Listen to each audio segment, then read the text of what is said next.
어떤 왕이 있었습니다. 그는 권력과 재물을 소유한 엄청난 능력의 사람이었습니다. 어느 날 그 왕이 어떤 거지를 불쌍히 여겨서 무엇이든지 구하라, 원하는 대로 주겠다라고 그렇게 말을 했습니다. 그런데 이 거지가 구한 것은 고작 한 그릇 죽이었습니다. 이 소원을 들은 왕의 태도는 어땠을지 상상이 가십니까? 혹시 우리의 기도가 그렇지는 않습니까? 아주 소소한 것만 구하고 있지는 않습니까? 주기도의 두 번째 기도는 우리 기도의 스케일을 아주 크게 만듭니다. 우리가 구해야 할 것은 나라입니다. 주님이 가르쳐 주신 주기도의 두 번째 간구는 나라가 임하시오며입니다. 이것을 정확하게 번역해 보면 당신의 나라가 임하길 바라옵니다 라는 뜻입니다. 그런데 어떤 분들은 이렇게 번역해서 말을 하기도 합니다. 나라에 임하시오며라고 그렇게 했었습니다. 이전 개역 한글 성경에는 나라의 임하옵시며라고 되어 있습니다. 주격 조사를 가가 아니라 이로 사용하다 보니 그래서 나라가 임하옵시며라고 그렇게 말하는 사람도 있었습니다. 그렇게 되면 뜻이 달라집니다. 주어가 나라인데 이 나라 하나님 나라가 이 땅 위에 건설되기를 소망하는 것인데 잘못되면 이 세상에 하나님이 오시기를 원하는 그러한 뜻으로 해석되기 때문에 그렇습니다. 이 기도에는 곧 이 땅의 모든 현실이 하나님 나라로 바뀌어지는 것입니다. 그런 변혁의 의지가 담겨 있는 기도입니다. 이처럼 예수님은 주기도를 통하여 우리 자신의 복보다 하나님 나라를 먼저 구하라고 명령하고 있습니다. 사실 우리의 기도는 아주 개인적인 복에만 매여 있는 경우가 많이 있습니다. 내 사업, 내 건강, 내 가족에 국한되어 있는 경우가 대부분입니다. 일제시대 독립투사들은 나라의 독립을 위하여 자신과 가정을 돌보지 않았고 그래서 마치 그들은 모든 것을 버린 사람처럼 보였습니다. 하나님은 마치 우리가 독립군처럼 하나님 나라에 매진하길 원하십니다. 우리는 하나님 나라 건설을 위해 부름받은 군사들입니다. 군사들이 자기 사생활에 매인다면 군사로서는 합당하지 못합니다. 그러면 우리 가정, 나의 일은 누가 책임져야 할까요? 그렇다면 이런 면에서 본다면 세상의 애국자인 독립투사가 더 위대해 보이기도 합니다. 왜냐하면 자기가 애국했다고 해서 돌아오는 대가가 반드시 있다고 가정할 수가 없었기 때문입니다. 그렇게 걸어갔던 고난의 길이기 때문입니다. 우리나라의 현실을 보면 그렇습니다. 친일파들은 잘 살고 애국지사들은 암살당하거나 3대에 걸쳐서 가난하게 살고 있습니다. 그래도 그 길이 옳기 때문에 그 길을 갔습니다. 반면에 하나님 나라를 구하는 그리스도인들은 그 일이 옳을 뿐만 아니라 그 나라를 구하는 것에 대한 대가가 반드시 주어집니다.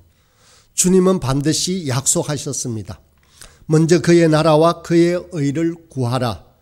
그리하면 이 모든 것을 너희에게 더하신다라고 약속하셨습니다. 이 모든 것에는 먹고 마시는 일, 그리고 우리의 모든 필요를 말합니다. 우리가 하나님 나라를 위해서 살면 주님은 우리를 위해 우리 모든 쓸 것을 책임질 것이라고 약속하십니다. 예수님은 공생애를 회개하라 천국이 가까웠느라라는 선포로 시작을 했습니다.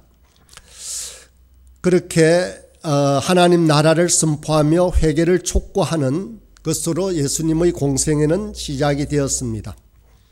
그래서 그 능력으로 하나님 나라의 실상을 세상에 드러내는 것이 예수님의 주된 사역이었습니다. 그러나 하나님 나라는 우리가 흔히 생각하던 어떤 장소 개념이 아닙니다.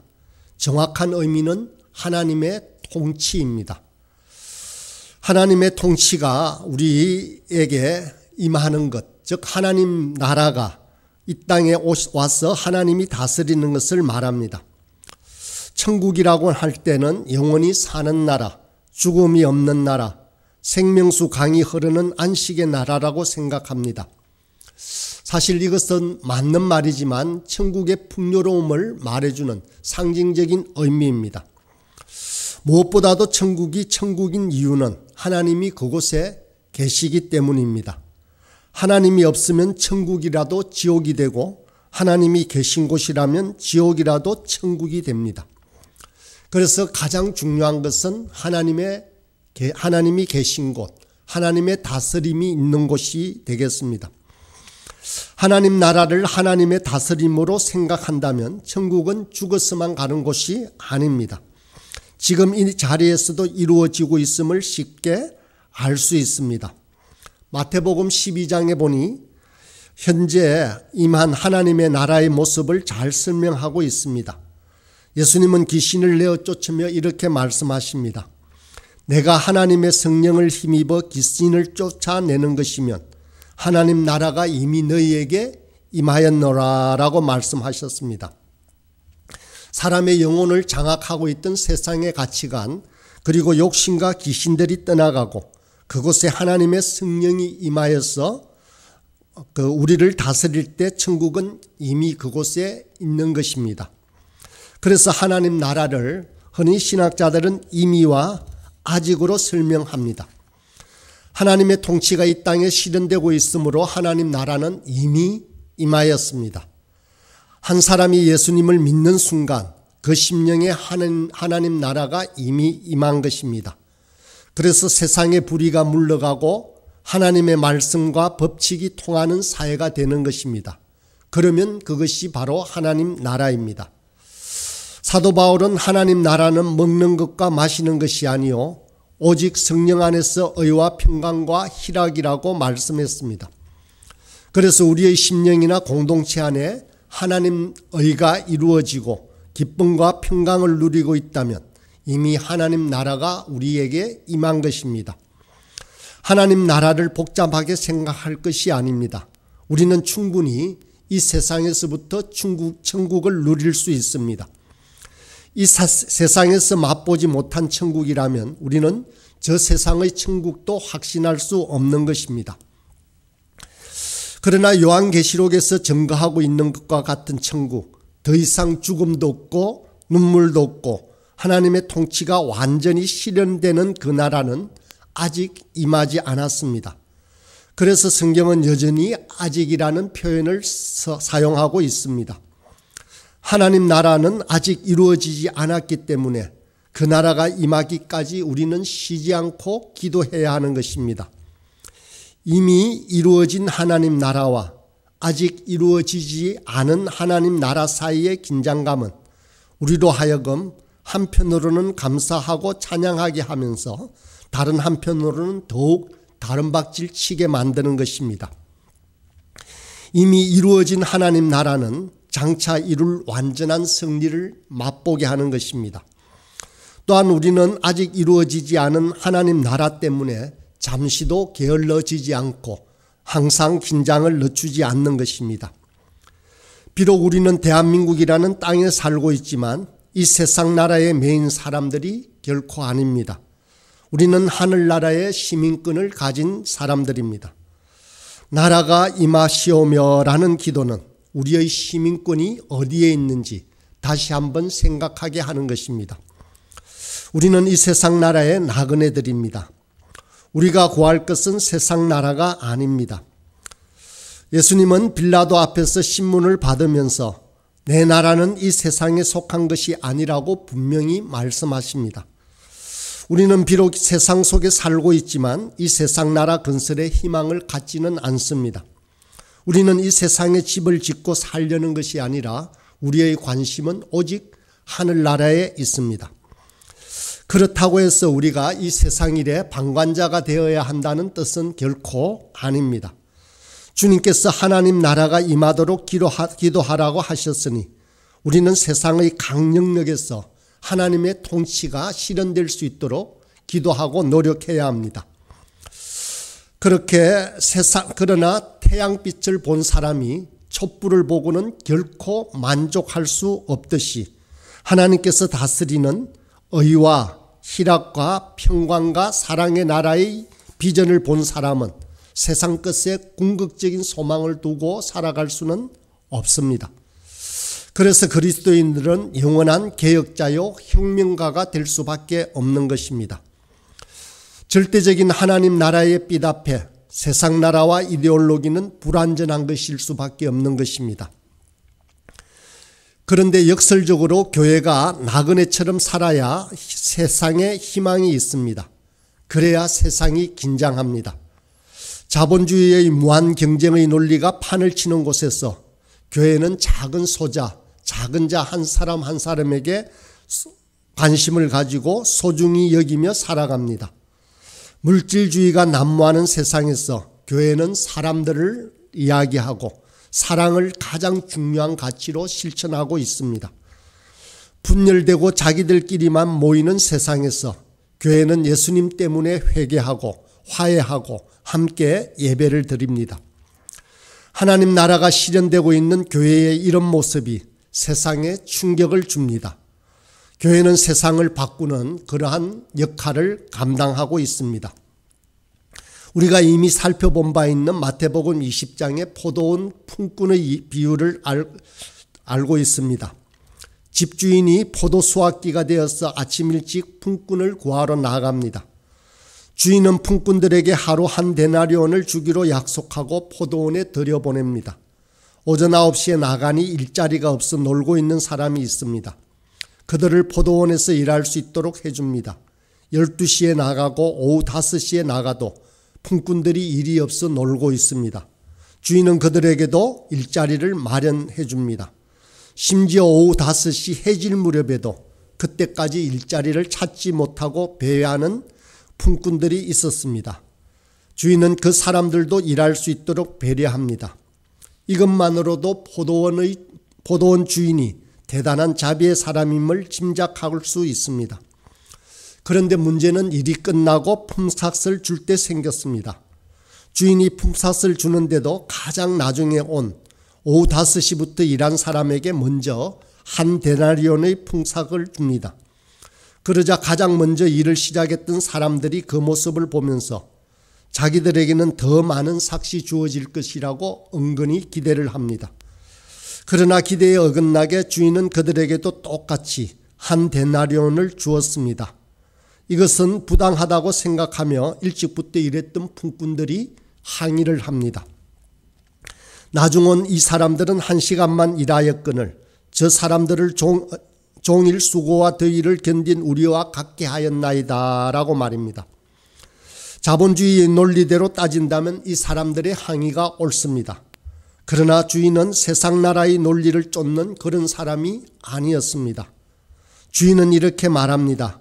네 것이나 가지고 가라. 나중 온 이 사람에게 너와 같이 주는 것은 내 뜻이니라. 주인은 하나님 나라의 사랑의 원리를 쫓는 사람이었습니다. 일거리가 없는데도 오후 5시까지 인력시장에 서 있을 정도면 이 사람은 생계가 어려운 사람이 틀림이 없습니다. 그 사람에게 먹여야 할 가족도 있을 것입니다. 또 일 없이 종일토록 빈둥거리고만 있었다면 그 사람 마음이 얼마나 편했겠습니까? 불편했겠습니까? 이런 모든 점을 고려하여 주인은 그들에게 일을 시켰고 또 불쌍히 여겨 제일 먼저 품삯을 준 것입니다. 물론 먼저 일한 일꾼들과는 한 데나리온의 계약을 맺었기 때문에 불이한 처우를 한 것도 아닙니다.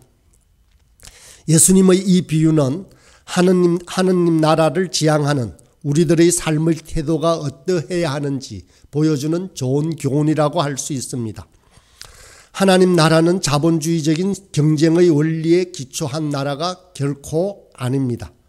하나님 나라는 한 사람 한 사람을 중요시 여기는 나라입니다. 한 사람의 속 사정까지도 이해하며 품는 바로 사랑의 나라입니다. 만약 믿는 그리스도인들이 오늘 한국 사회와 같이 자본주의의 비정함과 물질주의만이 판을 치는 사회에서 이런 태도로 살아간다면 세상에 주는 충격은 아주 대단할 것입니다. 우리는 어쩌면 이미 하나님 나라를 포기하고 이 세상 나라를 구하고 그 원리에 따라 사는데 익숙해져 버렸는지도 모릅니다. 실상 세상을 바꾸는 힘은 하나님 나라의 비전을 소유한 사람들에게서 나옵니다. 하나님 나라를 추구하는 사람으로 산다고 해서 세상 나라를 향해서 데모하고 정치운동을 하라는 뜻이 결코 아닙니다. 하나님 나라를 이루는 방식은 세상 사람이나 제도를 탓하면서 세상을 향해서 이렇게 고치십시오라고 청원하는 방식이 아니라는 것입니다. 교회는 단지 스스로 자기 안에서부터 하나님 나라를 이루려고 하고 하나님 나라에 맞는 합당한 삶을 살려고 노력할 뿐입니다. 신약 성경이 쓰였던 시대는 고대 노예제 사회였습니다. 그러나 초대교회는 노예 제도를 바꾸라고 요구한 적은 결코 없습니다. 그렇다면 초대교회는 그런 악한 제도를 그대로 인정했던가요? 결코 그렇지도 않습니다. 노예 제도는 이미 교회 안에서 효력을 상실해 가고 있었습니다. 초대교회는 사랑으로 이 노예 제도를 없애갔던 것입니다. 너희는 유대인이나 헬라인이나 종이나 자주자나 남자나 여자 없이 다 그리스도 예수 안에서 하나이니라 라고 했습니다. 사도 바울이 이같이 선포할 때 이미 노예 제도는 힘을 잃은 것이나 마찬가지입니다. 서로 주 안에서 형제요 자매라고 부르는 순간 종도 주인도 없고 남자와 여자의 차별도 없어졌습니다. 사도 바울이 노예의 주인인 빌레몬에게 그의 도망친 노예 오네시모를 이후로는 종과 같이 아니하고 종에서 뛰어나 곧 사랑받는 형제로 둘 자라.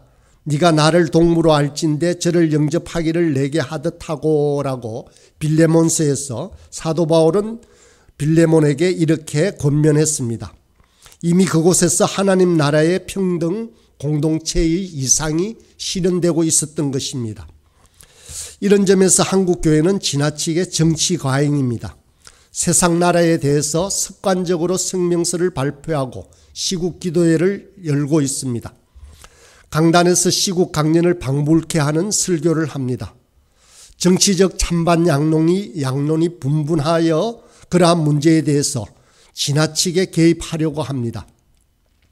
하나님 나라는 이런 방식을 통해서 이루어지는 나라가 아닙니다. 우리는 세상에 소망을 갖지 않습니다. 우리는 세상에 부탁하는 사람이 아닙니다. 우리는 다만 하나님 나라를 소망하며 우리 안에서부터 묵묵히 하나님 나라를 실천하며 그 영향력이 번져가기를 기대할 뿐입니다. 세상은 눈에는 눈, 이에는 이라는 식의 복수의 논리로 굴러가지만 하나님 나라는 자기 희생과 사랑을 통해서 이루어집니다. 하나님 나라는 하나님의 방식대로 운영되는 나라를 말합니다. 우리는 하나님 나라의 군사들입니다. 주기도에 나라가 임하시오며 라는 기도는 우리가 어떤 존재인지, 우리가 살고 있는 땅이 어떤 곳인지 매일같이 확인시켜 줍니다. 세상은 정말로 전쟁터와 같습니다. 어둠의 세력과 빛의 자녀들이 싸우고 있는 곳입니다. 그리스도의 군사들은 우리가 속해 있는 삶의 영역에서 하나님의 통치가 임하도록 기도하고 행동해야 합니다. 그래서 어느 곳을 가든지 우리의 기도는 이렇게 되어야 합니다. 하나님, 우리 가정에, 우리 직장에, 또 이 지역에, 하나님 우리 주위에 있는 모든 사람들에게 하나님의 다스림이 임하게 하옵소서라고 말입니다. 네, 함께 기도하겠습니다. 만군의 여호와 하나님, 우리는 그리스도의 군사들입니다. 우리에게 이 땅을 맡기시니 감사합니다. 세상 나라가 강력하게 저항하지만 마침내 그리스도의 나라가 승리할 것을 믿습니다. 주의 자녀들이 하나님의 말씀대로 살아 우리나라가 천국 같은 나라가 되게 하옵소서. 무엇보다도 주님을 알지 못하는 우리 이웃들을 불쌍히 여겨 주시옵소서. 속히 그들이 세상을 밝히는 또 하나의 빛과 소금이 되게 하여 주시옵소서. 예수님의 이름으로 기도드립니다. 아멘.